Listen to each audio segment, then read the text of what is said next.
Hello and welcome to Basic Computer Help. Today I'm actually going to answer a little interesting question I got from a friend after I did the power supply tester. One of my subscribers and one of my friends asked if I could take one of these apart to see how it works. Since this one's practically useless to me as it will always read a failure in modern power supplies, I figure we'll take this one apart in this video and see how it looks inside. It looks actually fairly simple, and I don't think there will be anything underneath the circuit board. So why don't we do that, shall we? Alright, this is the first time I've done a video like this, so this is what we're going to do. First we're going to look at the outside of the case. Alright, well let's see what we can tell from the outside. Looks like it's just got two screws and it's held in by this thing. I've already pre-googled these two part numbers. They are 5-watt resistors at 15 ohm and 10 ohm.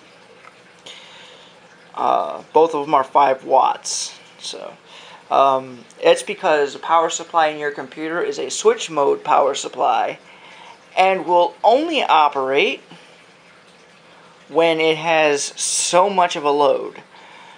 So, of course, we have numerous LEDs, and it looks like those would be resistors, a couple of transistors, and jumpers. Alright, let's take this thing apart.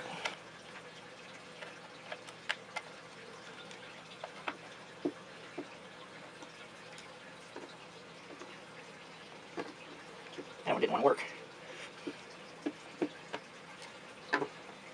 Now, if this works right, we should be able to, there we go.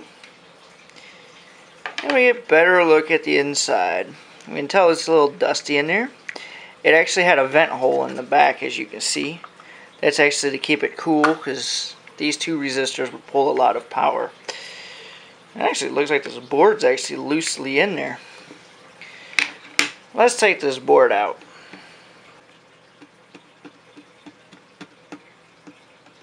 Maybe we should try to take it out without stripping the screws.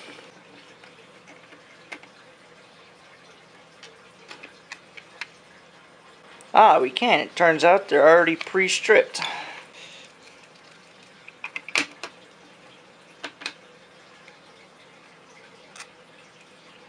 Alright, as we saw in the back, this was actually made by Power Max. What's underneath this thing? So, nothing really but the tracers and solder points.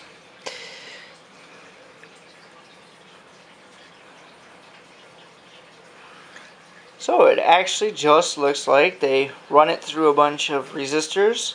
And so this just looks like it's testing to see if it gets voltage.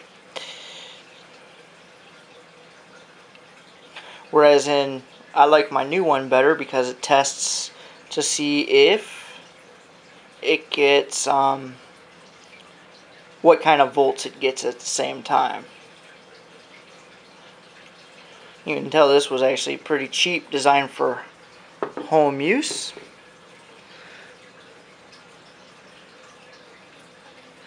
Let's see if we can actually see what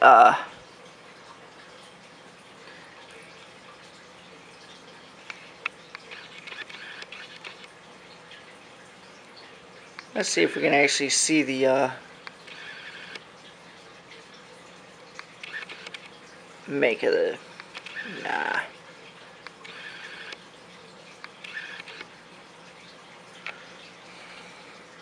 Well, I don't know what kind of transistors those are. If they should be transistors. I'm actually not good at parts like this. Since this is actually no good to me anymore, I could probably just salvage a lot of the parts out of here. It's got some very small resistors, some good jumpers. I'd have to look up what kind of transistors those are. I can't. The part numbers seem to be rubbed off. And I could use these to turn a computer's power supply into a bench power supply. I mean, I already have a pretty good bench power supply. And also it's got super bright LEDs. since I didn't have to take too much of this thing apart,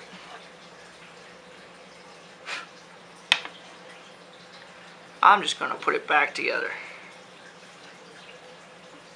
But I could do that off the camera. Alright, this was actually a fairly quick video, and that was actually kind of fun. I've not taken anything apart like that since I was a teenager, so. Alright, until next time, have a nice day.